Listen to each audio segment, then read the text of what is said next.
I wanted to thank you so much, Stephen, for coming and doing this with me because, and I'll give a little bit of backstory, but we're here because, you know, I think it was June 4th that Jeewan Chanicka, our WRDSB Director of Education, put out this video titled How WRDSB is Transforming Education.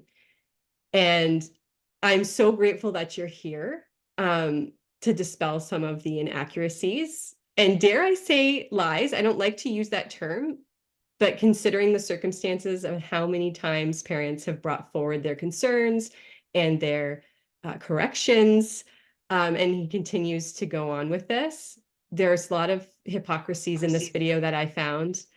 To give a little bit of background for people, and Stephen, I think I mentioned this when you spoke on June 13th at Laurier, and we'll link all of these videos below too, because we want people to see the video, obviously see the video, I think 16 minutes long, this Jeewan Chanicka video that he put out.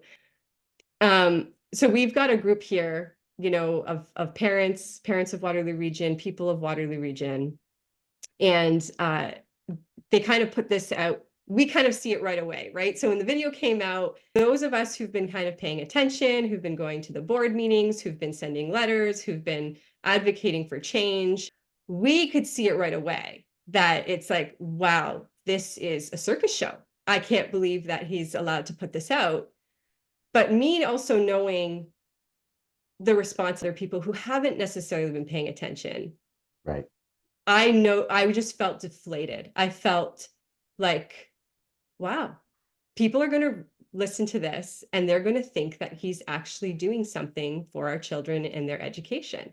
Like, I just saw the manipulation, the twisting of words, meaning everything that we've been kind of talking about being twisted and tied up in this little, with this little bow of change. And so which I was accurate, because I had received multiple messages from parents that weren't parents who knew that I was advocating within the board, but haven't really gone to them, didn't really see any of my delegations or other parents' delegations, haven't really gone to the board meetings, haven't been kind of watching, but know that I'm dissatisfied because of conversations that we've had.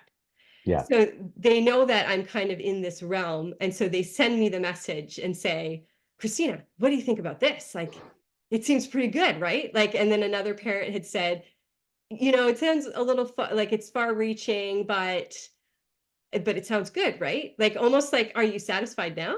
Kind of thing. And so I immediately was just like, I have to like rip it apart. I have to take this video and piece by piece, which is going to take so long, but I have to piece by piece show people the inaccuracies. And so I'm so grateful for this conversation. Oh, my pleasure. You've got so much experience within the Ministry of Education, within the curriculum. You've got law under your belt too, data collection, appropriate interpretation of the data. So much knowledge here. Why don't we just kind of start from the beginning? Yeah, absolutely. Yeah. Like, we could even, I know, like, you've kind of picked it apart. So when I kind of brought this forward to you saying, you know, I've just deflated, like, people think, how are they allowed to go, how are they allowed to continue with these lies, right? And so then you kind of took a closer look at it as well. And then you were able to break it apart. Like, you just picked it apart. And so do you want, I don't know that we'll be able to go through all of it. Maybe we can share your notes. You did kind of maybe, yeah. like, what are the major things that stand out for someone who's not in the region, who's not dealing with this director of education, who's not been going to the board meetings and delegating? What do you see problematic about this video? So the first thing is that the video really is more in the nature of a marketing brochure for the board. Like, let's just continue doing what we've been doing. Let's call it new, even though we've been doing the same thing for about 5 or 6 years. And the parents are going to be very excited. And there's a couple hooks, I think, for parents where, you know, they'll watch this video and think, oh, this is really a great direction. So the number one thing is student voices. You know, that students should be in control of their learning, that students should be in control of board policy. And the fact of the matter is that, you know, you just have to look at it as a parent. Are you going to let your 8-year-old determine what they should be learning, what they should do, all the life decisions? That's why we have school. I mean, if 8-year-olds were able to direct their own life, then we wouldn't need schools. If 8-year-olds were able to learn on their own and learn everything that they need to do to be independent adults, then we wouldn't need any adults in the room. We could just, let them run free. And I Absolutely. think that that's sort of a romantic idea about children, that, all children are naturally curious and that they tend toward cooperation and social justice. Well, it's just not the case.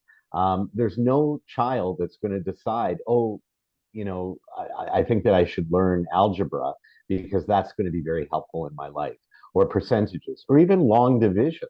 Now, there may be the odd gifted child that does do that on their own, but overall, most children are not going to do that. They're going to want to go outside and play with a ball, or play in the playground. So if you give students the voice to determine what they're going to learn and what they're going to do, they're just going to have more recess. Yeah. And Learn they on the don't give them board. more recess. That's what they take away. Like because as parents, we do want them to be outside. I mean, 6 hours is a very long time and more than enough time than they need to get everything they need academically in the day. So yes, we don't want them taking away their outdoor time, but if there's something wrong, if there's any discipline that's going to happen, which is another issue, it's let's just take away the recess. Let's just take away the things they do like. Yeah, I mean, that's not, the fact of the matter is that, not just children, adults too. No one wants to sit in a chair for 6 hours and not move. Children need lots of exercise. There's no reason, we don't have to expand the time. They talk about we need more time for math. No, we just have to teach math better. We have to Mm, teach literacy better. These things can be done in short bursts of time throughout the day with lots of physical activity, moving around. There's no reason that it has to be stationary in a desk. Um, math, you can do math drills with standing and doing math baseball. mm, You could have math bees. You can have spelling bees. Getting up in front of the class, running to the board, running back. There's so many yes. inventive ways. And this is what, a professional teacher does, is they come up with interesting and professional ways to do it. And then there's lots of time for physical activity. And the physical activity, I should mention, should be both unstructured, meaning that the children should be allowed to run free in the playground and do what they want, and and that's their time for their voices. But there also needs to be structured physical time where children actually learn in phys ed various sports, various skills that go along with the sports, exercise and how to keep themselves healthy. And again, let's remove the desk stuff. Let's Mhm. get them up on their feet and moving. But there again, then you need a teacher who actually knows phys ed, who actually knows how to teach students how to play various sports. That's part of the education. Yeah. And we're Um, taking these away, right? I mean, this year my husband and I were so excited that our kids had a music teacher that knew how to play an instrument. Like, how is that a bonus? well, the problem is that there's no actionable curriculum. And this is really at the ministry level. And of course, the boards aren't doing anything in terms of lobbying the ministry to create an actual actionable curriculum that a teacher who is skilled in an area can then open up and say, okay, in September, I'm doing X. In October, I'm doing Y. And it builds on itself. So, for example, in music, one of the questions I always ask is, why are we not teaching children how to read music? Mm, Now, a great way to structure a music program would be to introduce reading music, have, there's cheap keyboards. Every student should have an availability to a keyboard. You teach kids chord mm, theory very quickly. I mean, all they have to do is learn three chords and how to play those chords. And suddenly you could put a music book in front of them at Christmas time, at a party or whatever. They can play hundreds of songs.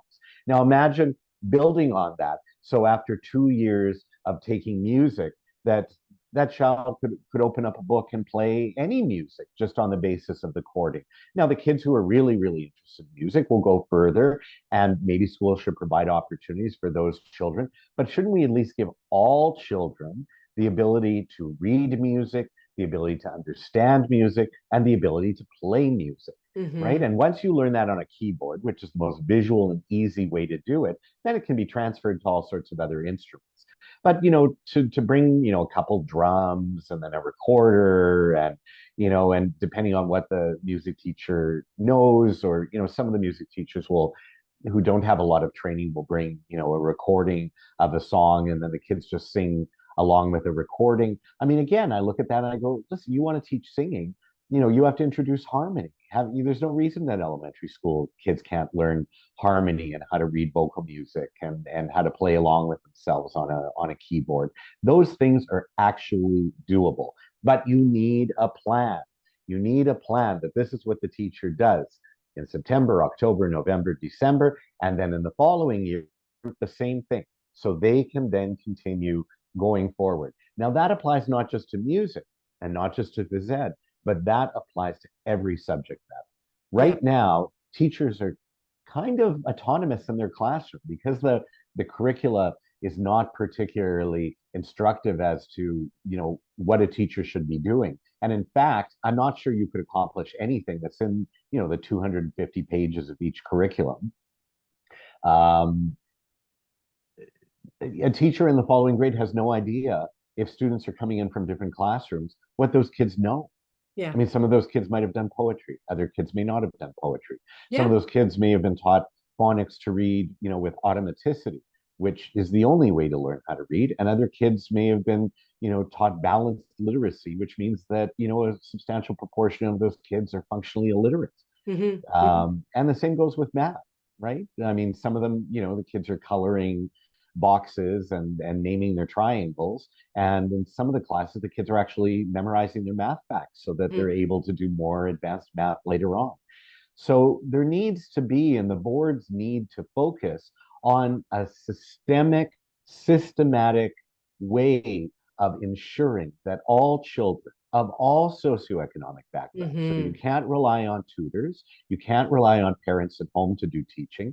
It has to be done in the school. And you've got 6 hours. You can do it. Exactly. And how is that equity, right? I mean, we've got, if the parents who can pay and afford and have the capacity to do the tutoring and supplemental education, they're going to do it.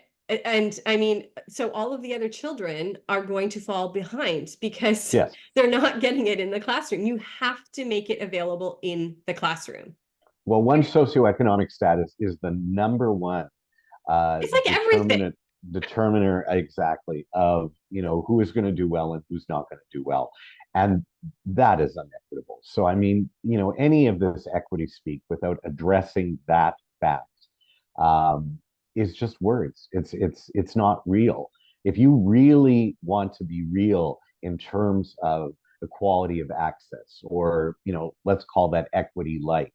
I don't like the term equity because equity means equality of outcomes. Mm-hmm. And that's sort of been, that's the board policy. That's the ministry policy. The problem with that is that, well, then there's lots of ways to fudge that to ensure that everyone gets basically around the same grades. And we know how they do that. Lots of projects that are marked on a 4-point rubric. So if you tick all the boxes, you get 100%. Maybe you only get a half a tick, so then you're getting in the 90s. I mean, that's what accounts for the Yeah, grade you talk inflation. about that in more length in that video, and we're going to link that as well. But bringing it back to the video, even Jeewan talks about graduation rates going up. Oh, Well, sorry? yeah. I mean, let's be honest. A smart kid who realizes that a lot of what's going on in high school is just a bunch of meaningless projects that they have to basically do self-study can basically decide that they're not going to do any of those projects. On credit recovery days, they get a little assignment that they can get 51% and pass the course. So, they get a little coloring project, or they can make a little video, or, something.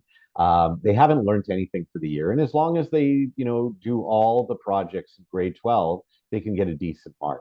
I mean, And kids you figure that can't out pretty fail, quickly. Stephen. You basically can't You fail. I literally mean, cannot fail unless you don't show up for class. yeah, well, unless you don't show up for credit recovery. You can basically not show up the entire year, not do any of the work, and then show up for credit recovery and pass. And you can pass all the way up until grade 12. And then I guess in grade 12, if your parents have money, they can hire you tutors, or the parents can sit down and, I've seen how many tutors work. Instead of teaching the kids how to learn, helping them with the background knowledge to do the projects, they do the projects for the kids. Well, the fact of the matter is there are going to be kids that don't graduate. I mean, it should be that way. And we should have a graduation rate that is below, Yes, I agree. 99%, because there are kids who are not doing the work. And No. it's for no other reason than, they don't want to do the work. Now, there are kids who don't do the work because they don't actually have the foundational knowledge in order to do the work. And they don't have parents that can pay for tutors, nor do they have parents that can sit and do their work for their kids.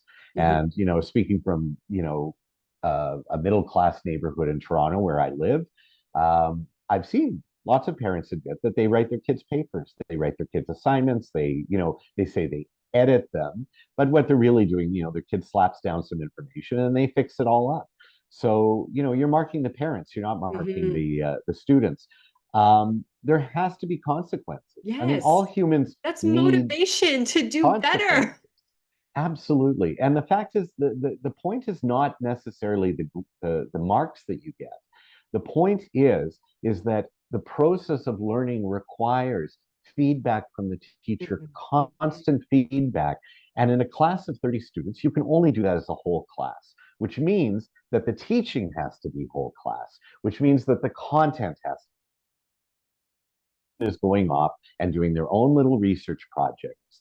And no one in the class is doing the same thing or learning the same thing. There's absolutely no way that the teacher can give feedback to correct misunderstandings, to correct knowledge that is not correct, to teach children how to analyze, how to look for different sources, how to then, I mean, that's a skill. That's a skill that Yeah. they actually teach in master's programs in the university.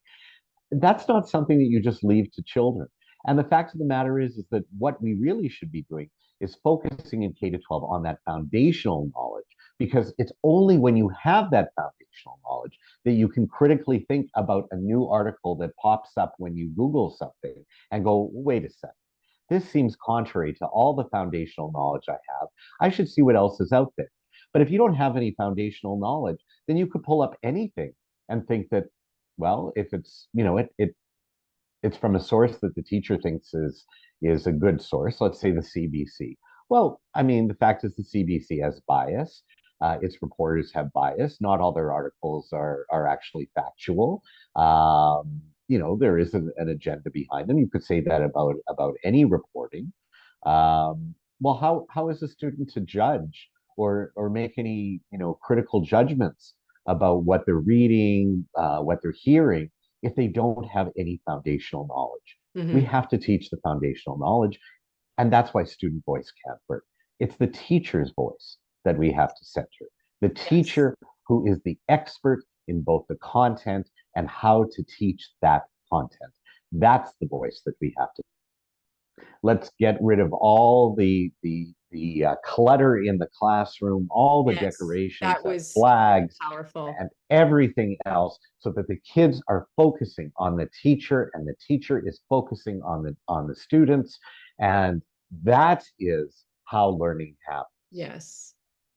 On that same point, since we're still on came back to the child focused, child led, um, was when he said, let's flip the pyramid, like in the video. He's like, let's flip the pyramid. And something recent that we've discovered is his salary. So I'm thinking, so now he wants the kids doing his job, but his salary, I don't know how much. Do you know how much Jeewan's making?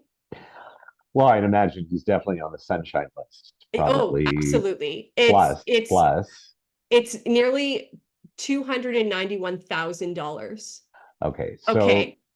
And I you want to know tell you, Stephen, based on based on how well he's been doing as the director of education, not accounting for inflation, do you think that he should have had much of a pay increase from last year?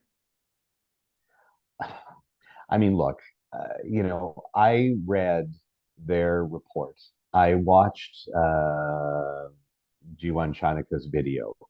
Um, this is not this is not No, educational leadership, and there's no policy. I mean, you could talk about we're going to flip it and students are in charge, but unless he's willing to give up his salary, exactly. and unless you're willing Exactly. to install a bunch of grade two kids to decide what children are going to do in school, then it's just not real. No.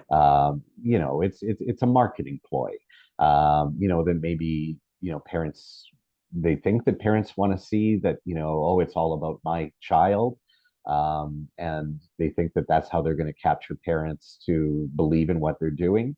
That's the adults have to be in charge in the room, Yeah. not the children. The children were knowledgeable enough and skilled enough in order to be the top of the pyramid. Then you don't need schools. Then Right. public school Yeah. is not necessary. So But we that's do fund the publicly funded school. And I do think that it's important for people to know how much this man is making. He had an increase of nearly $56,000 since last year. So I'm like, how much is the average Canadian making? And it's $59,000. That's the average Canadian. And he had that pay increase, nearly that pay increase in 1 year of not doing good work. Right. And I don't need, you probably know how they come up with the statistics on the average Canadian income. I don't think they're accounting for anyone who doesn't have a job. I don't know that they account for those people. yeah. I mean, there is It's people who are there's lots employed. of that, Like, but to me, the salary again is connected to the fact that none of this is connected to proper policy, and and to be honest, like Canadian earning $100,000 a year is making a good living. Someone in government making $150,000, that should be around the top in my mind, unless they've actually, accomplished something that's incredible that, that they deserve, some sort of extra reward. But my issue is less. I mean, granted, from a taxpayer point of view, that salary seems outrageous. I mean, but um, I look at this and I just go, what exactly is Waterloo Region doing that is actually going to make a difference, like a plan with actionable steps that we can look back in a year, in 2 years, in 3 years, and say, mhm, have we accomplished these goals? And right. there's nothing like that in either the report or in his video. So, how do we assess whether or not they're doing a good job? They say they're doing a good job. Do they expect that the great inflation and most children, just passing through, graduating, everyone getting marks in the 80s and 90s, or almost everybody. Suspension Um, scores going, the suspension scores right. going Not down. suspending, not having discipline, that's going to make, parents happy. Uh, no, I Because there's more mean, violence in the classrooms. well, the problem, and again, that again is connected to, there's what happens when you have student voice. I mean, the students that have the loudest voices and the strongest fists are going to dominate. You have to have the experts. There's the voices that you need to have. The experts, the expert practitioners. They're the ones whose voices we need to elevate. They're the ones who say you have to have direct instruction by the teacher. You have to have a curriculum that is staged in such a way that we build on foundational knowledge, that there is the constant feedback to the students about what they're doing. We can have a lot less and more meaningful content that the students are going to actually remember. And that, the key point, and I say this all the time, is that if the student doesn't remember something that they learned 6 months ago, then there was no point learning it to Or that begin with. morning, like when they come home, what did you learn Well, today? even that morning, but I mean, if you can't remember, right? And Yeah. you know, researchers have done this work. They've done this research. They know that there's a curve where you begin to forget the information, and that the only way to keep it up is through interleaving and coming back and retrieval practice, which means that something that you learn in September is constantly re-quizzed throughout the year so that the student is getting practice in retrieving that information Right. from their long-term memory. The more that they can do that automatically, the more that they can apply it in new It really situations. has just become this checklist, hasn't it? Just like, okay, I've taught these things. They may have not retained any of it, but I've done my job. So let's move on and Well, and keep forward. you speak to really good, master teachers, and they'll tell you, well, then, the beginning of the year, I have to start all over again. They've given it a name. They call it like spiraling the curriculum. Oh, okay. But that's just a fancy name to say that the kids didn't retain anything that they learned the year before. And now I have to reteach it in order for me to even advance a little bit. So the point is, let's do away with that. Yeah. Let's make sure that in each year the fundamentals are being taught in such a way that the children are committing this to long-term memory so that they can actually use this information and that they're going to retain it. Are they going to retain all of it? No, but they'll retain enough of it that just by reading something again, it clicks. It's already in my long-term memory. I can retrieve it. That's what learning is about, Hmm. not any of the stuff that's in this video about identity and student voices and the new thing about well-being and emotional safety, you Joy. know, Yeah. and joy. I mean, these are theoretical things that come from the tradition of critical theory. And at the time that people came up, let's talk about joy. Joy arose during this, and we take many of our things from the American narrative, from the American Civil Rights Movement, where people were saying to African Americans, once you realize that you come from a history where there has been oppression, etc., and you realize that you're not fully to blame for your circumstances, that you will experience joy. And in fact, that was originally talked about as Black joy. Somehow that concept, which was so relevant in its time to the African Americans who were fighting for equal rights, like legalistically and practically legal rights. And now we've imported it into Canada, into a multicultural society, 70 years later. Uh, and then say that somehow this education is going to bring joy. I think if you ask most children, or even adults, I don't think joy is the first, thing that comes to mind when you think of school or learning. I mean, school and learning is hard work, Hmm. right? Now there are moments of that people experience happiness and satisfaction, and those moments happen, aside from the social part and what goes on in the playground, those moments happen because you've actually conquered something, you've learned something, and you're proud of yourself. You know something that you didn't know before. That's where the joy comes in. It doesn't come in from associating yourself with an identity that is either an oppressor or oppressed, and that you're going to ally for social justice. I mean, these terms are meaningless Hmm. unless we operationalize them. And I don't see anything in in in the video, in their supposed new plan that operationalizes anything that we can look at and go, oh, that's an actual real change that they're, whether or not it's working, or they're going to test it. Let's say they're going to take a school and half the classes get this and half the classes get that. And let's see, does this strategy make a difference? I Hmm. don't see any of that in the plan. No, and many of going back to what you were saying there about being measurable, like show us how this is being done, if it is working. Many of what he calls tangible, like the report card, this new report card, for instance, like I believe Mhm. these are all self-reported things. Like they report, they're assessing themselves. It's he says, we're hearing you. You don't want to be consulted. What? Show me the parent who told you they no longer want to be consulted when that's what we're constantly asking for.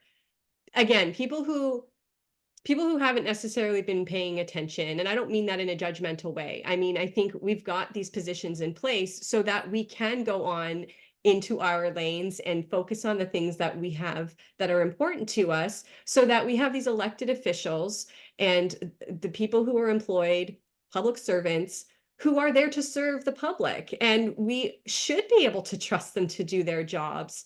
And it's gotten to a place where we can't do that anymore. And if we're not paying attention, then we miss what's going on. Well, Um, I think there's there's 2 points in what you're saying. One is a breach of our social contract that the population needs to trust that the people in charge of education are doing mhm, their job in educating the students. And I think there's been a breach of trust because surveys that have been done. Eric Kaufman did one, for mhm, example, showing that 92% of Canadians don't want children taught that people fit into either oppressor or oppressed categories. Just as an example, and there's a whole bunch of other things that are done under this sort of model that Jeewan Chanicka is promoting that the Canadian public does not approve of. So you're right. That's one big issue. But the other one is, and I want to give the example of certain districts in Australia where they actually, for example, will say, okay, so we have basically the standard way of teaching nowadays is sort of we leave teachers to their own and they do a lot of discovery learning, a lot of projects, and discovery learning means that the kids are kind of in charge of deciding what they want to learn and they'll do some project and they're evaluated whether or not the project looks pretty and they tick the boxes. And then they'll say, but we're going to use research says that direct instruction, where the teacher is the front of the classroom, where you remove the distractions, the desk face the teacher.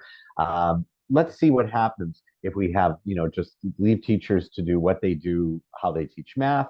And then let's have this classroom where the teacher is employing direct instruction, requiring memorization of math facts, and doing this at school. And there's many inventive ways of doing it, right? Like there's chants, there's cheers, there's dances, there's many ways that you can do this to make it fun and active for children that will help them remember.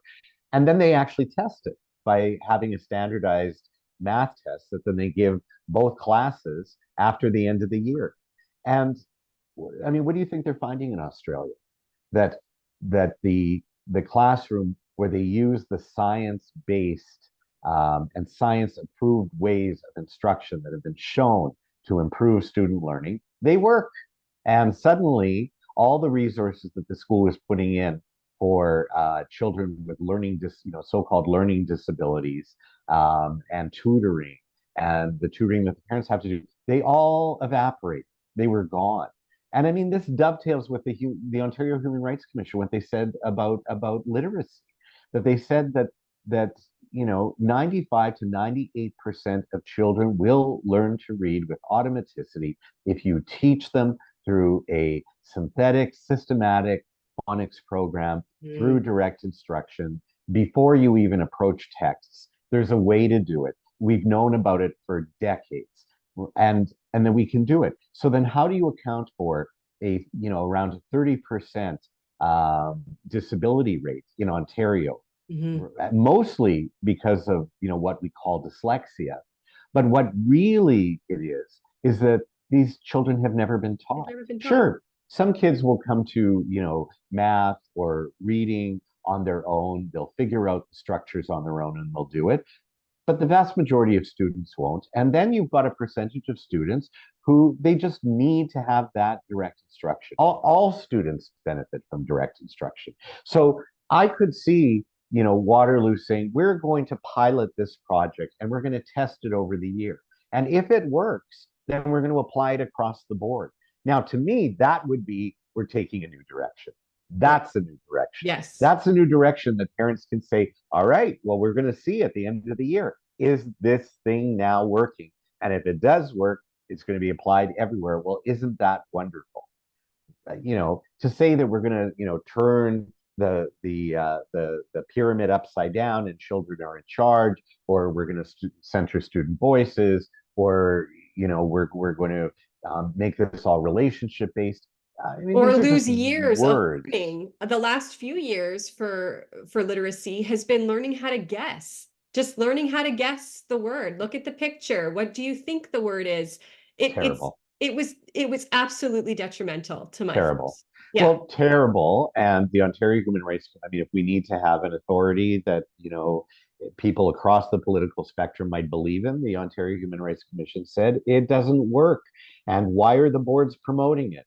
And why are the boards so caught up in sociocultural issues that come from the academy in terms of critical theory? Their focus should be on making sure that children are learning and learning the essential skills that they need to be adults. I mean, the other fallacy that I see, you know, both in the video and in the board report, is this whole thing that we're going to teach for 20. Now we're up to 22nd century skills. I mean, we don't know what the world's going to look like in 10 years from now, let alone in the 22nd century. Hmm. I'm not even sure that we can envision 5 years from now when we think about the rapid change that has happened. We can't predict the future. All we can do in education is teach children what we know, the most consequential knowledge and skills that we know to date. Right. The rest is for the future. And if we prepare them for that, then they don't have to reinvent the wheel, and they will then, as adults, innovate and Hmm. learn and advance the human condition. That's all we can't Hmm. envision what's going to be in 10 years from now and pretend to teach toward that, and nor should we try. We have thousands of years of accumulated knowledge has served us well. There's a reason why we preserve it. So this whole social justice idea that we have to dismantle it all and take it all apart is absolutely ridiculous. Why would we do that? I mean, do we want to live in a world? We have to ask ourselves, do we want to live in a world without electricity, without fruit in the winter? I mean, we could. We It's could this go like back to living utopia off the that land. this Exactly. utopia that you speak of. Like, what is the utopia that we're aiming for? And this whole, I think it was Kelly who had mentioned something about after your interview with Mike Farwell. I think that's on July 10th. We can link that as well. But she made mention of that, about how this revolutionary phrase of preparing students for the 20, like it's been used before. We've heard it before. Before it was because of the technology boom, and how, but then teachers were left scrambling and in terms of how to integrate this technology into the classroom effectively. And yet we're spending, I don't know how many dollars on these things that aren't necessarily helping our children, and teachers not even being able to utilize them effectively to help Well, our, and the our fact of the matter students. is that you don't need a lot of money for students to learn and learn well. What students need is notebooks, paper, pencils, pens, a chalkboard or a whiteboard in the classroom. The fancy technology is a Yes. distraction, Oh, such a right? distraction. Now, when we get to later in high school, let's talk about grades 11 and 12, where you want to start introducing students to the technologies that are out there and emerging or whatever. Those are courses that where it can be used. And believe me, the teachers don't have to teach. The 8-year-olds know how to navigate their way around the internet better than most of the adults in the room. So, to feel that we have to do that is ridiculous. And the biggest, that whole conceit about no, we have to make everything technological falls apart at this very basic thing that Hmm. there's nowhere in the curriculum where where teachers have to teach students how to keyboard. And when you think about it, think about all the time that was spent before the advent of computers learning how to Hmm. write legibly, learning how to write in a way that you didn't get tired so that you were able to communicate your ideas in writing. Right. And now we don't teach writing and we don't teach That's keyboarding. right. So we're basically starting all the children off with a disability, with Was very dysgraphia, powerful when you mentioned that. It was like, yeah, that's right? exactly on point. And they can't You're type. making them all disabled. Well, if we can't, all children, they need to be able to type at 60 words per minute, right? And they have to be able to type without looking at the keyboard. Hmm. That should be, if we're going to, there's many reasons why we should retain cursive writing for learning. And in fact, like learning science says that you actually learn while you're writing because you're synthesizing the information because you can't write as fast as That's someone right. speaks. And so you actually teach children how to synthesize information for, and which helps in terms of the memorization of Yeah. it and Sensing putting it. it into long-term memory. So that's important. But yes, it's true that nowadays we all use a keyboard, but we're hampering. I mean, when I went to school, we're expected to pass the course. You had to type 60 words per minute.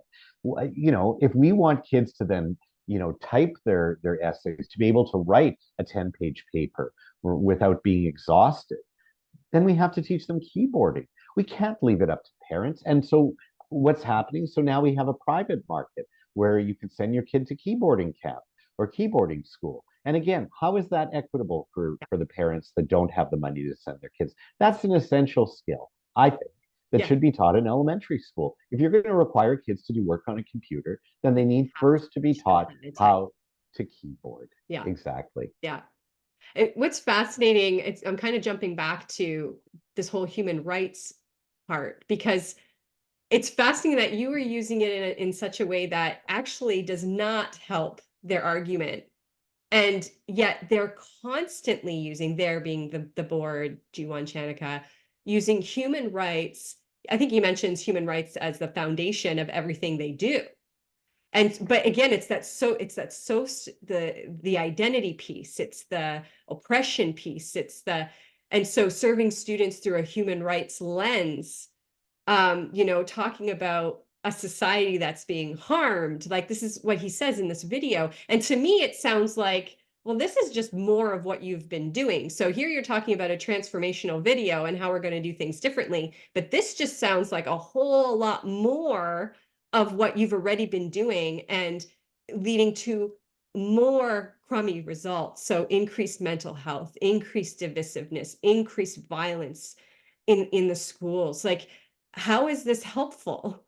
Well, I think what they're really doing is they're taking the laundry list of grounds upon which you might have a human rights claim, and they're elevating that, right, to say, oh, see, look, this comports with our ideas in critical theory around social justice. That here are the aggrieved groups, and there again, they choose their aggrieved groups. Like Hmm. they're not necessarily taking everyone's potential They're claims. exclusively inclusive.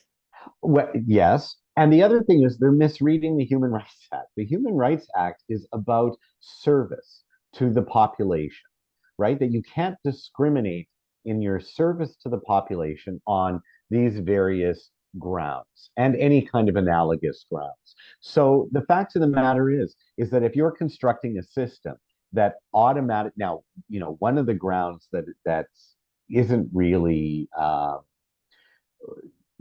used as socioeconomic, which is really in education the most important ground.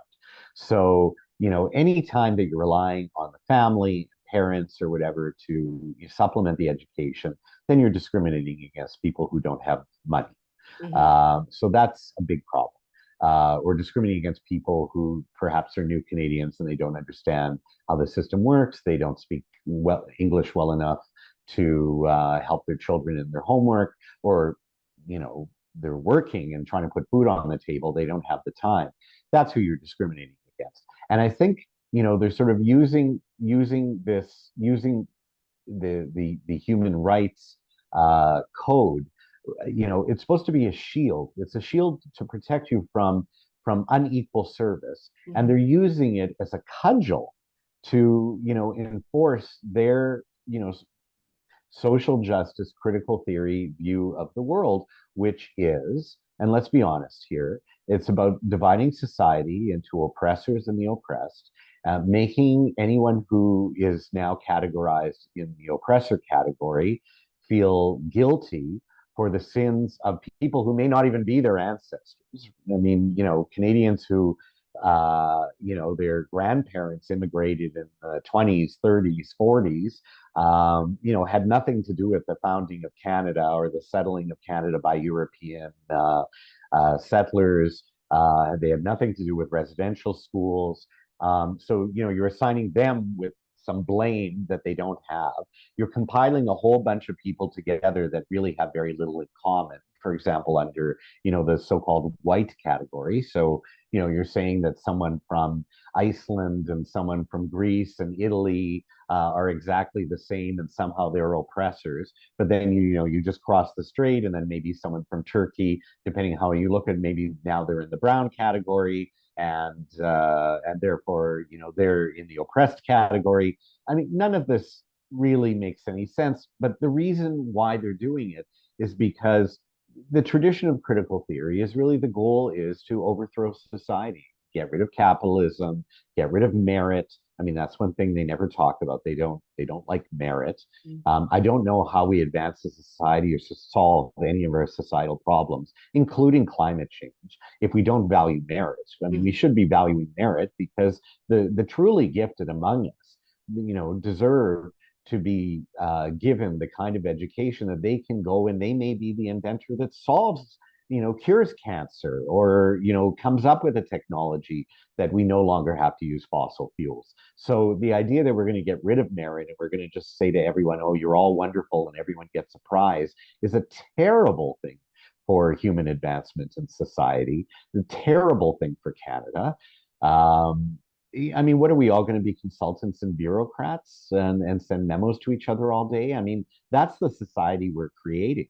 And that seems to be the society, if I'm going to look at the utopia that they're talking about, that seems to be it. That, for certain groups, let's staff the bureaucracy with those groups, and they'll all get a nice salary, and we'll continue as if, money grows on trees, and that the money doesn't come from the citizens themselves, who expect something for their money beyond just creating employment, and the employment isn't even in the right place.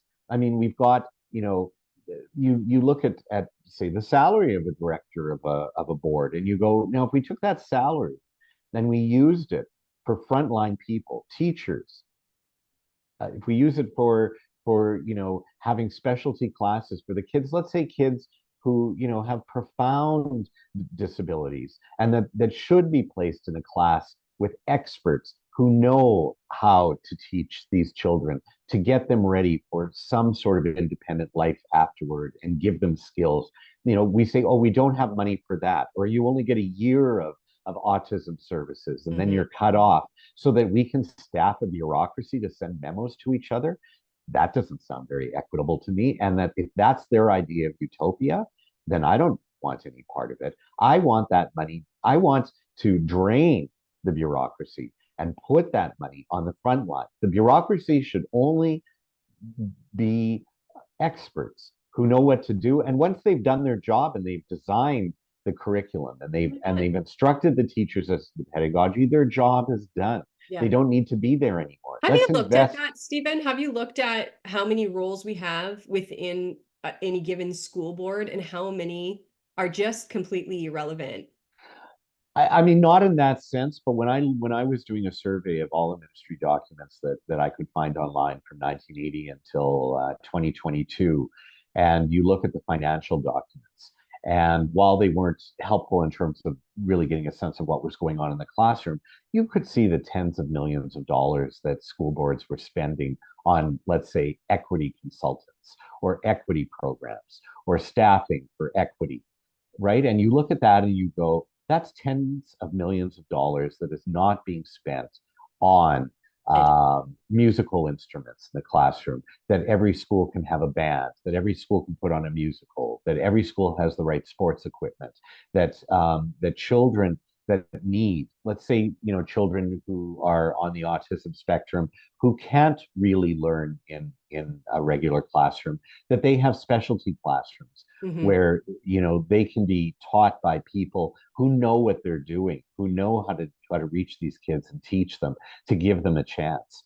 That we have technologies for the blind, for the deaf, that we invest in that we have deaf schools, for example, that function in sign language. It's the front line that needs the money, right? But the chain of money is going to this bureaucracy, which of course has a self-interest. I mean, Jeewan Chanicka's self-interest in maintaining his position and salary, and maintaining the positions and salaries of those in the bureaucracy Yeah. who work under him, or I guess now that we flipped it, who work on top.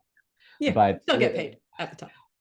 the point is that funding, needs to go where it needs to go, which is the front line, the student facing.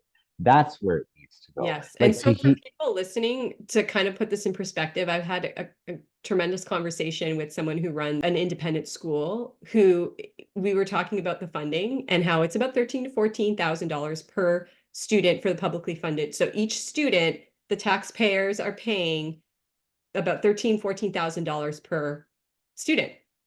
And he does it for less than 7,000. And a very well operated academics, the kids are thriving, the parents are content.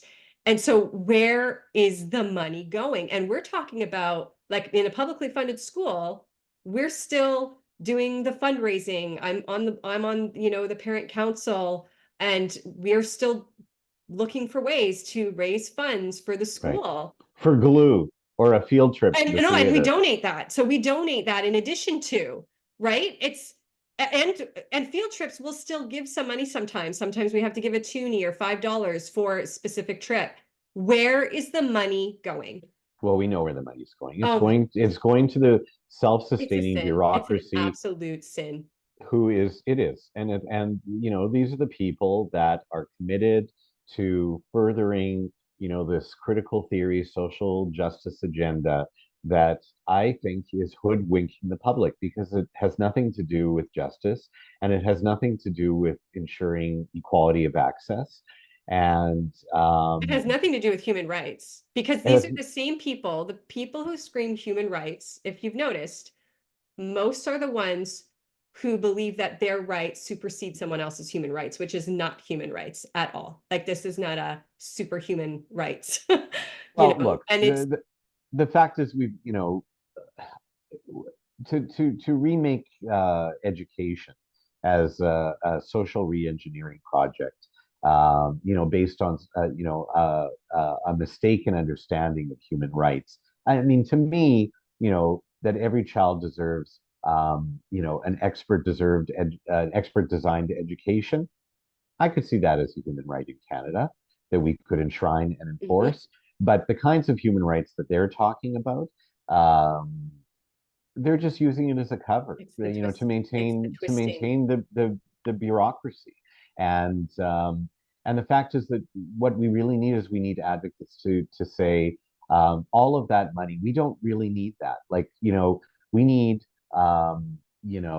people to design a proper curriculum that a teacher, in Japan, for example, each grade gets a booklet. The teachers in each grade, it's about 40 pages long. It has the curriculum, right? And it tells the teacher, this is what you do, then you do this, then you do this, then you do this.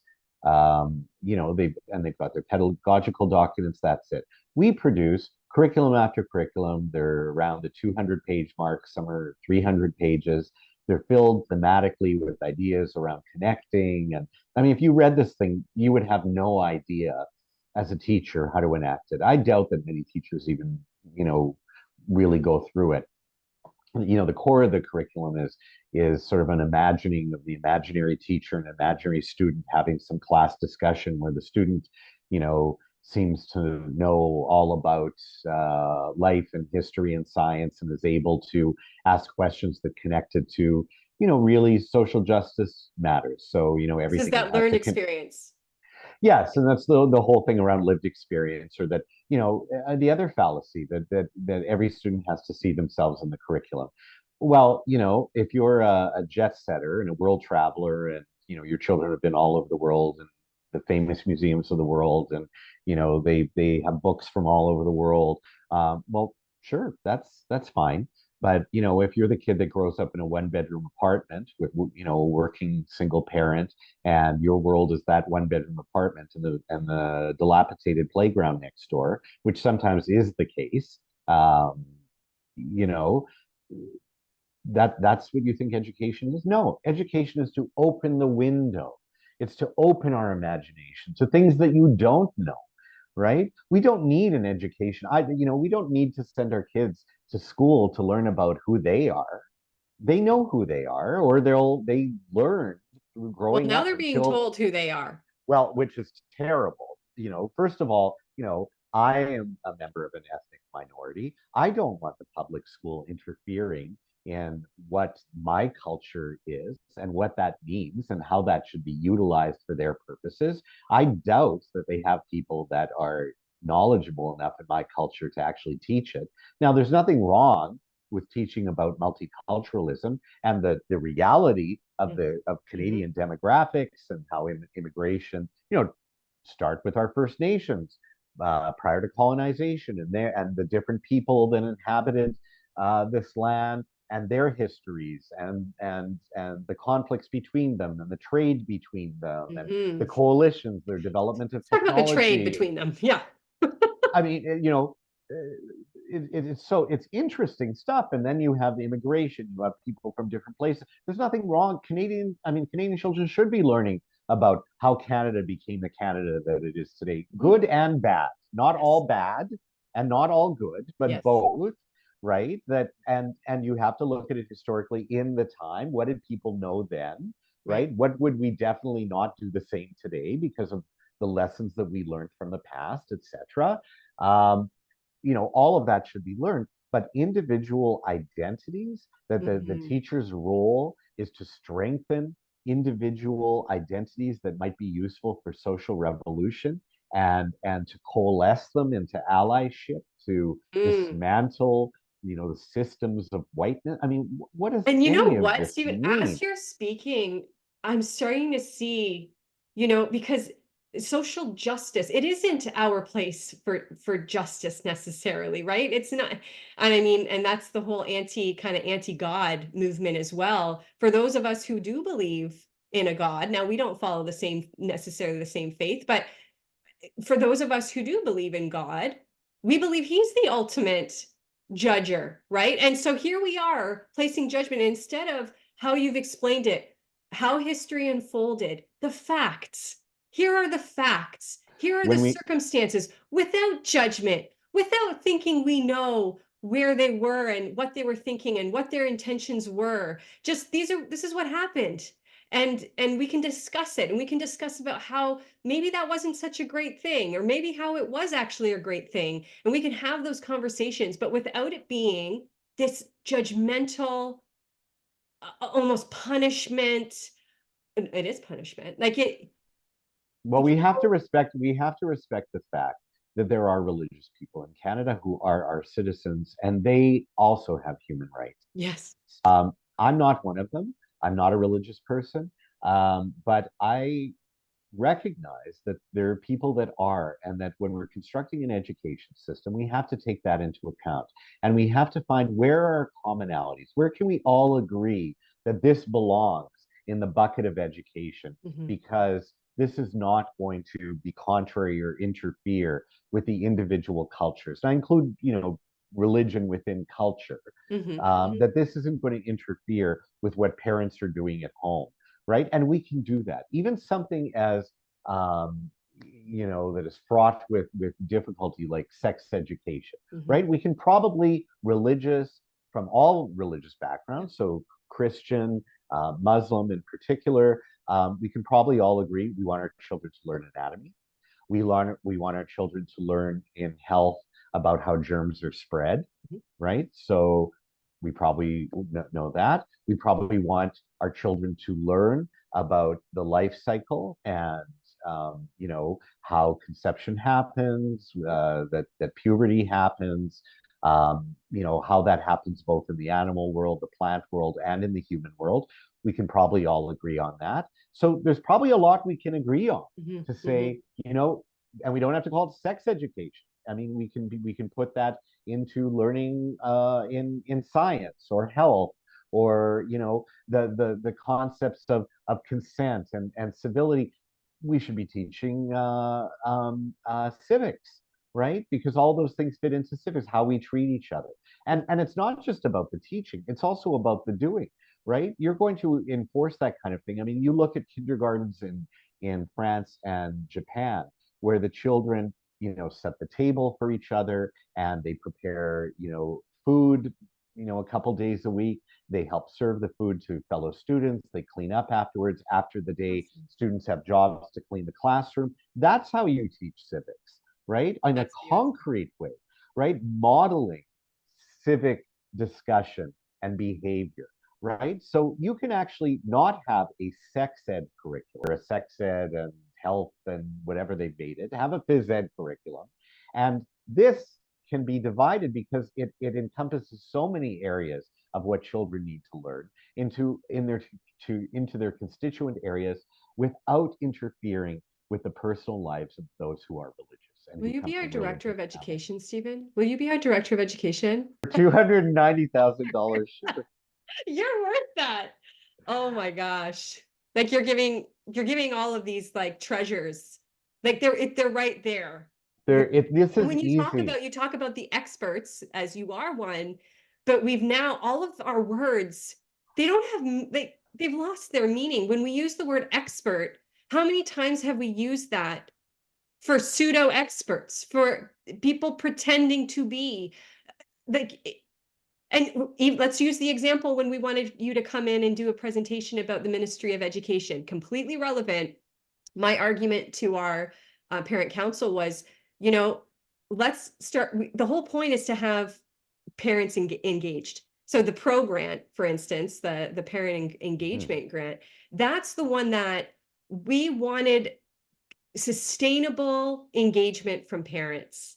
And so it's like, well, we know that if parents don't know what's going on, they don't know how they can contribute. So why don't we first tell parents what's going on, and then they can all use their skill sets and passions and interests to come and help and do this collaboratively. Like we'll get more people helping the students and the schools. We want engagement.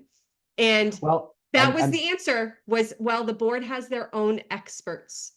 Well, we well, don't want more of the board's experts. We want actual experts coming in. and you need to have a discussion amongst experts, right? If the board wants to say that they have their experts and whatever, that's fine. I respect that.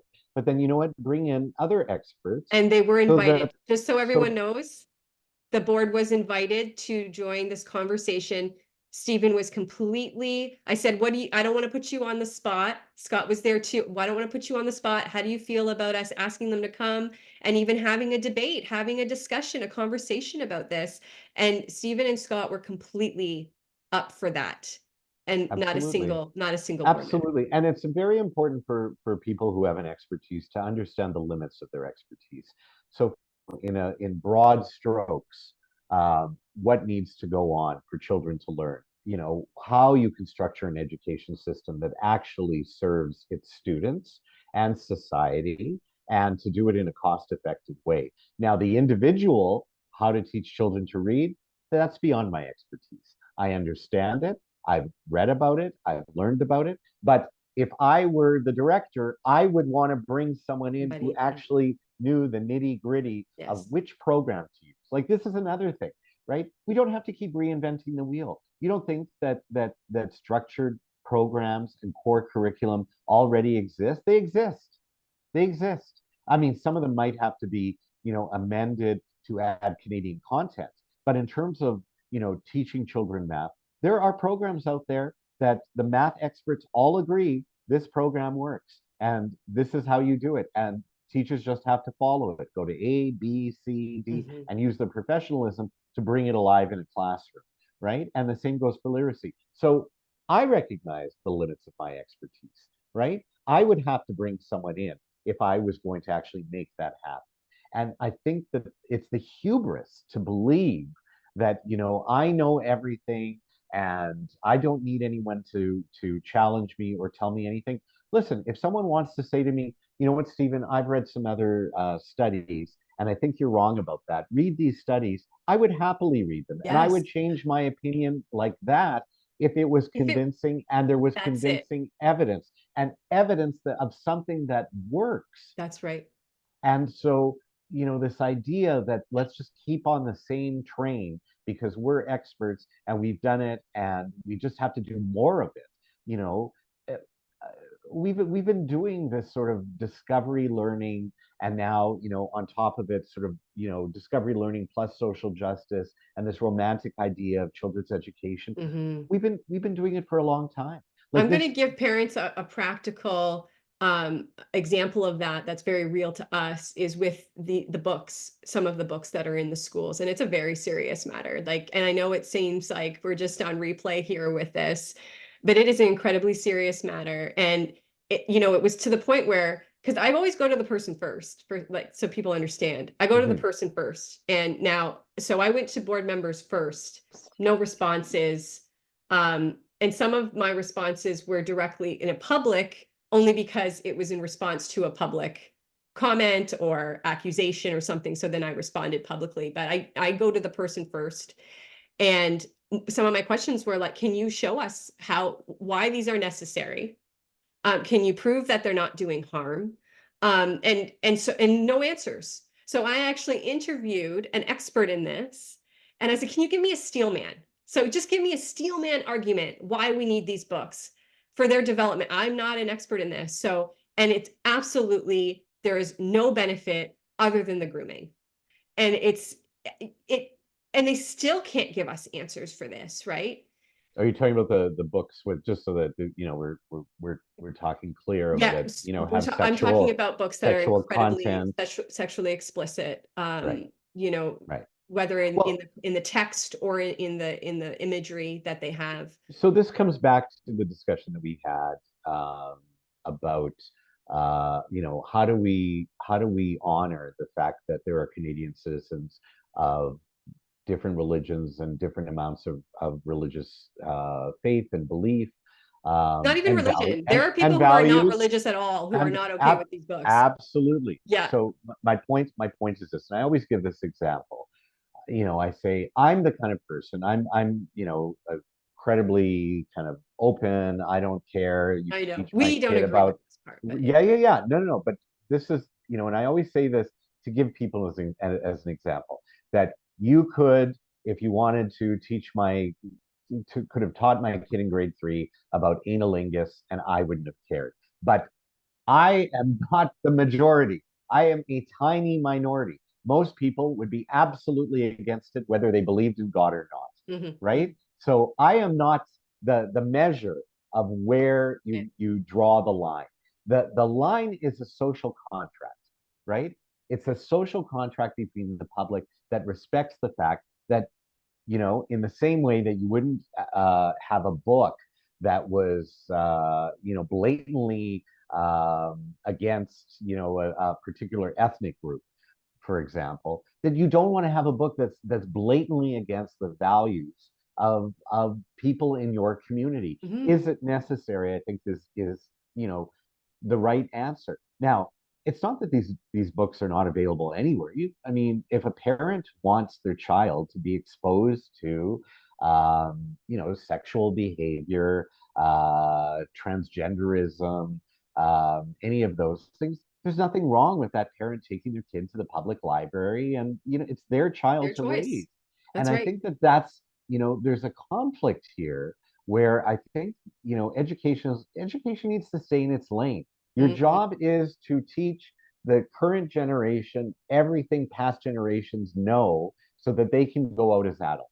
It's not to take over as the parents. Hmm. Now, Hmm. yes, legally, the teachers in school, the school authorities are in loco parentis while the children are there, which means they're like in the place of the parents. But they're not permanently in the place of the parents, and they're only in place of the parents when it comes to sort of education and the physical safety, that goes on within those walls. Hmm. But is it necessary, if the purpose of a school library is, so that children love to read, so that there's books for them to read, so that they can, for the odd project, which I will, put the caveat on, that is done in class, not as homework, that the kids go to the library and take a hard copy book and they read books and whatever for their project. That should be in a school library. Those kinds of things. Now, the other stuff that is going to cause a conflict, that the parents are going to feel, this is, this is intruding into our family values. And I think that, there's a lot of Canadian parents who feel that way. Um, Maybe they don't need to be in the school library. Mhm. The public library is good enough. And by the same token, the reason why a school should have a guidance counselor who is educated in counseling and understands it is for those students that are undergoing some sort of problem or issue uh, or a stress around, okay, let's say gender dysphoria, for example, that they have someone in school that they can go talk to who will then refer them to the relevant experts and That's it. include the family who will help them, right? Not to take over from the parents, but to offer the child a place where they can go, where they can speak to someone who is going to help them access the resources that they need, which means that we have to ensure that the resources are there, Yeah. right? If you're on a waiting list for 2 years to see a therapist, There's so that many levels to this, Stephen, because you're talking about frontline experts, right? That we don't have anymore. We don't have those experts and that expertise for the students anymore. And so then that's translating to the allocation of funding and roles. And then and and then the activism, and which is what I think. the delegation of that task to teachers Yeah, that I honestly like. I am pro teacher. And if I'm pro teacher, I wouldn't wish that upon you. I wouldn't wish that upon anyone who I knows anything about health, consent, ethics in healthcare. They would have respect to know that that is not their lane. And they should be saying, I do not, this is not my responsibility. We need somebody who is responsible for this. I for sure. cannot take this on. Listen, I was trained as a lawyer, and one of the big ethical issues for lawyers is to realize the extent of your expertise and where you have to hand it Yes. off to someone who has more expertise, or at least bring them in as a consulting lawyer. And that applies across the board. Um, I have lots of teacher friends. None of the teachers want to be involved in No. these, Except the activist. current, yes, these current, most of the teachers whose goal is, and most teachers are highly empathic That's people, right. and the ones who are really committed to knowledge, so not the activists, the people that are committed to educating, they want to do their job educating. They want the children to learn something from them in the year that they retain and they take further and move on. They've got the right story. They don't want to be involved in these disputes. They don't want to be involved in disputes with parents over values. They don't want to intrude into what parents are doing at home.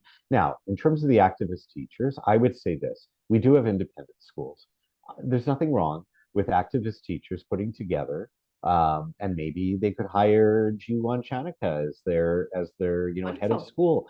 Put Yeah. up start a social justice school where parents will subscribe to a school where the children are raised in neo-Marxist critical theory, Yeah. where they aim to dismantle everything, and that's going to be their education. Listen, when you operate an independent school, you don't have to follow the Ontario curriculum. You can create your own curriculum, and Yeah. it can be a curriculum dedicated to the overthrow of society.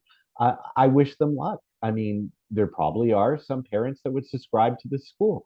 Go ahead and do it. And do that. But the public system has to reflect the broad swath.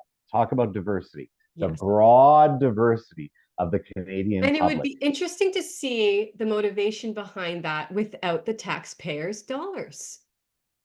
Well, listen, I mean, It's I live in Toronto. This is a city that has a large and healthy group of activists in many different areas, but that are all aligned, on basic anti-capitalism and anti colonialism, whatever. If they have children, they might want to send their children to that school. I mean, Toronto might be a perfect yeah, place to run that as a pilot school. let's try it. I don't even listen. Some provinces pay for the standard education costs for even independent schools, or they have various specialty schools. So I'm originally from Manitoba, where the government will pay, say, for heritage language schools. So if you're Ukrainian or you're Jewish or whatever, you could get Mhm. your education in Ukrainian or Hebrew. um, or indigenous languages.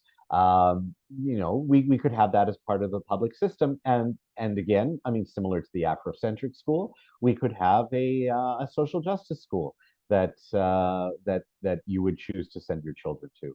But to try and take over all of education on that, I think is really a breach of social contract, and it's unfair, and it's not helping the neediest of our children, nor is it helping the brightest of our children. Mm-mm. And it's giving children a sense of that, you just have to show up and do what the teacher says, and you'll get in the 90s. And the world is all about you. Like the centering student voice, the world is Yes. all about you. Everyone's going to kowtow to you. You're a fragile Entitlement. Oh, the person entitlement that who it's is creating. entitled to everyone to validate you.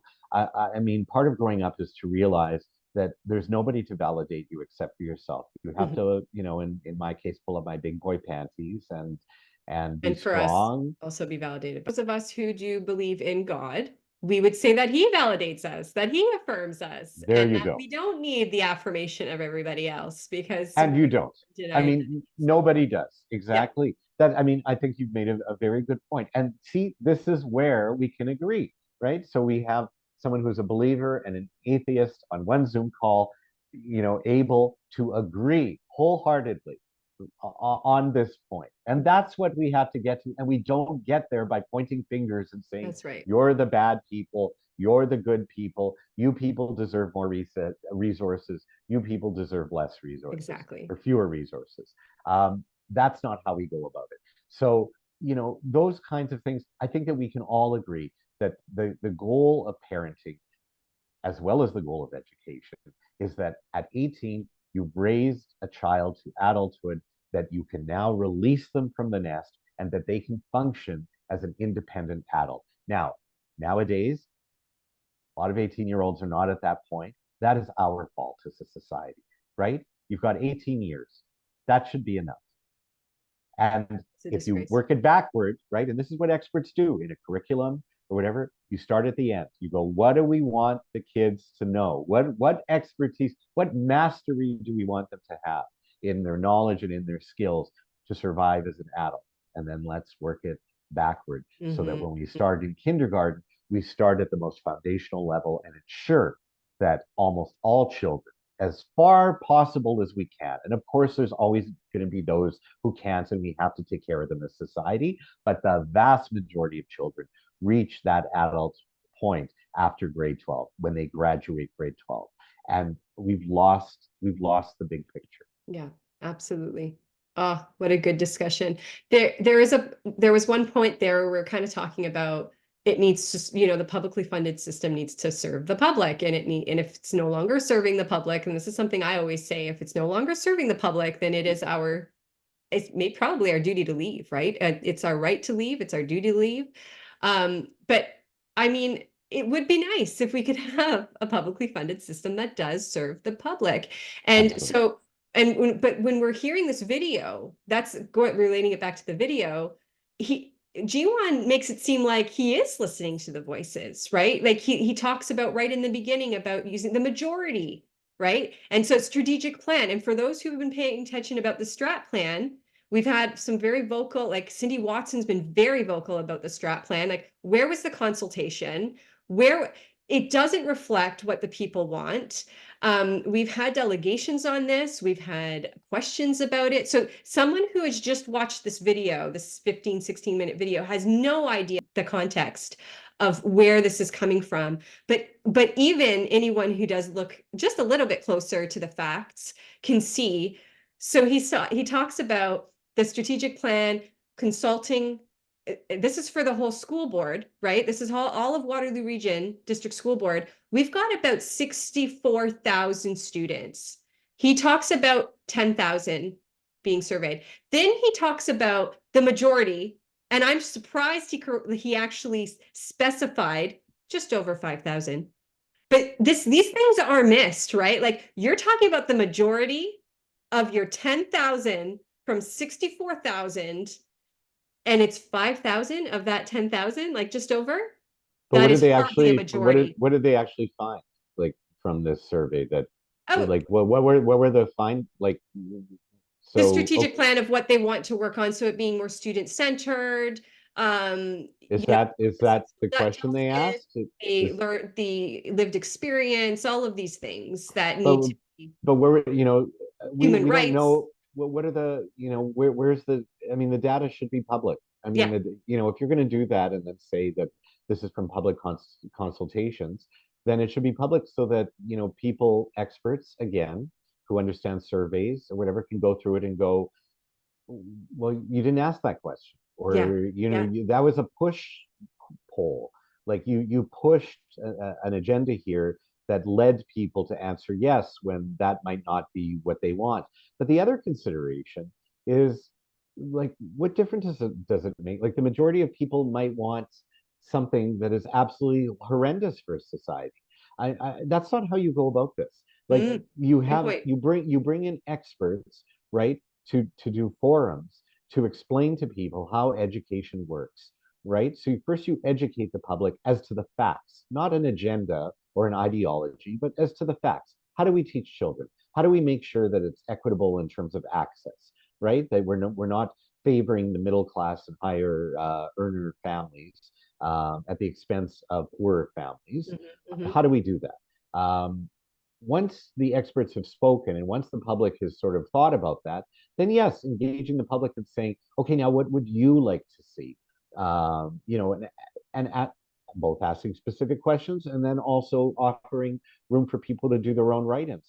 And then you can look at it and you can go, okay, does this align with what we understand education to be? And we have to be very clear about what education is. I always say it starts with that, like define Hmm. what is the Hmm. purpose of public education? And I said it. The purpose of public education is to ensure that at 18, at the end of grade 12, that students have sufficient knowledge and skills to be independent adults in the world. Period. Hmm. That's my definition of the purpose of public education. So let's hear their purpose, right? Now, if we heard that purpose from, it sounds to me like the board, their purpose might be to bring about social justice utopia. Well, as soon as we start hearing from people, again, it's not just what the people want to hear. The people need choices. They need to understand what are the choices. Now, listen, if the majority of the Canadian public says, yes, you know what, we want to decenter anything of European heritage. We don't want English in the school anymore. In fact, we don't want brick and mortar buildings. We want to decolonize the schools by getting rid of the institution, which is colonial anyway. We want the children educated in the Indigenous language of where they live. Um, okay, then we can construct a school system based on that. If that is the choice that the majority of people are making, that's how democracy works. Within limits. I mean, we've got a constitutional structure that contains that, so that sometimes democracy can run amok. Let's not forget that Hitler was elected in 1933. That's right. So and so was Vladimir Putin Hmm. in Hmm. Russia originally. So with that in mind, then we've got something to talk about.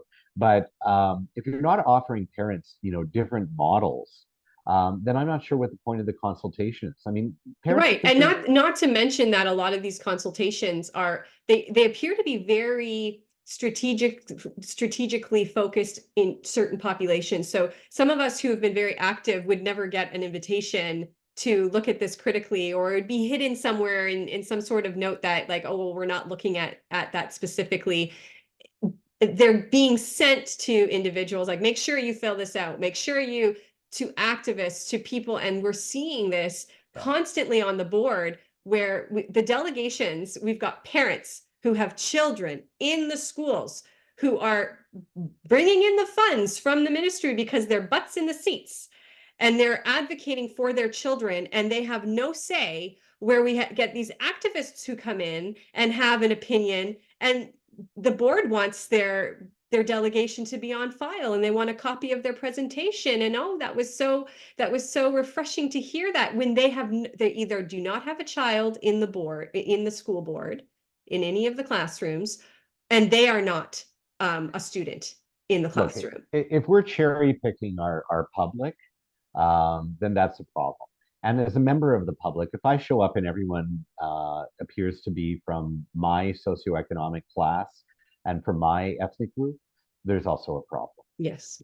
So, this is a public school system. You should look around and see Canada Hmm. and Hmm. and with all its different views. And I should say that, like, collapsing, because I think sometimes the activists tend to look at, for example, Afro-Canadians as if they all, are exactly the same, which is such a disservice to the great variety of ethnicities and cultures of people who, we might group together as Afro-Canadian, but in fact, are, say, of Jamaican background, and they may be Christian, or they may be Somalian of Muslim background, or Nigerian, and they may be of Christian or Muslim background. And these cultures have nothing to do with each other, really. I mean, they're independent cultures. And the fact is, you're not going to get, for example, on the issue of sex education, that whether you're, doesn't matter where you come from, but if you're a Christian or a Muslim, you're going to have a problem with the sex education. You're not a natural ally to, for example, the people that want to promote talking about sexual activity in elementary school or even in high school. Hmm. So, for activists to try and, and game the system by only consulting with certain groups that share the same opinion is Hmm. really not a real consultation. No. A real consultation is to ensure that it's the entire public. But again, it has to be structured. What is the before I started studying about education? Let's even go back further. Before I had a child, what did I know about education other than my own experience, right? Hmm. And Hmm. my own experience was different than my cousin's experience, as my cousin always likes to say, um, because I am me and she is she. Uh, so you're gonna people are generally self-interested, right? So they're going to be interested in the issues that they're interested in and pushing those interests. And viewing It's things with their world lens, right? Of which which course. which is fine. I mean, that's the way humans operate. I don't put that down. But in terms of creating policy, right, we have to give people alternatives. We have to say, you Hmm. know what, there are, I'm just making this up, but let's say there's three models. Well, actually, you could say there's three models. There's the, critical theory social justice model of education. There's the, romantic notion of education that children should, be free to learn on their own and pick what they want to learn. And there are, elements of Montessori and Waldorf and other philosophies that sort of align with that. And then you've got like the classical education that believes that the teacher is the expert in the room, and you have that. Now, you explain that to parents and you say, these are the three models. Now let's hear your input. Now that Hmm. I've Hmm. given you, right? Let's, again, critical thinking. You can't critically think about something you don't know anything That's about. it. So Yes. once you have the fundamental knowledge about these, let's say, three models of education, then parents can weigh in and say, well, I like this, or I like that, or I like, mostly this, but maybe we could also have a little bit of that. And does that work? You ask the experts, and the experts might say, well, look, you can't have, in elementary school, the children decide what the curriculum is and the teacher be the center of the classroom. It's one or the other, right? That's not something that can shift until maybe high school, when children have enough foundational knowledge to be a bit more directive in Mm. deciding what they're going to learn. Um, so, then you have an actual discussion that's informed, right? That would be a real consultation. Genius. And then, you should be surveying all those people who attended, who were able to hear all the experts, right? And then you release that information publicly so that it's transparent. And you say, we're going to come up with a plan based on the expertise, your, how you responded to the expertise, not on the basis of that, numbers. Oh, we have, the majority of parents like Hmm. X, so Hmm. that's what we're going to do. No, it's a much finer analysis between what, if the experts say, well, you can't, although the parents might think that, a mixture of this and that would be really good, it can't actually work in practice, right? Mm. Then you have to make choices, and there's trade-offs. Right. So, those are the things that experts do, whatever, and then you have to test them. So it's not enough that you make that decision and you say, we're going to try this and here's our model for the coming year. You have to test it. Take, a couple schools and you do an in-school experiment where you have, one grade 3 class following this model, one grade 3 class following that model. You have to decide that we're going to have to do a pre-test that's a standard pre-test for everyone to see what their knowledge is. What are we testing for? We want, is it that we want to know what children know and what they've retained, what they're learning in that year? So we design a test around it, right? Then we test them at the end of the year to see whether or not, were we right? Does this model work better than that model in terms of what we want to accomplish? That's policy making. That's policy making. And you know what? Someone who designs that kind of policy and can work with all the personalities and all of the nitty gritty and the experts in order to bring that about, they deserve a good salary. But putting out a marketing brochure about, full speed ahead with what we've been doing, but we're going to call it new. I mean, that's not policy. Yeah. So I look at what the Waterloo board has done, and to me, it's a failure of policy making. Well, and that's a great place to end, I think. Like that's it right there. Absolutely.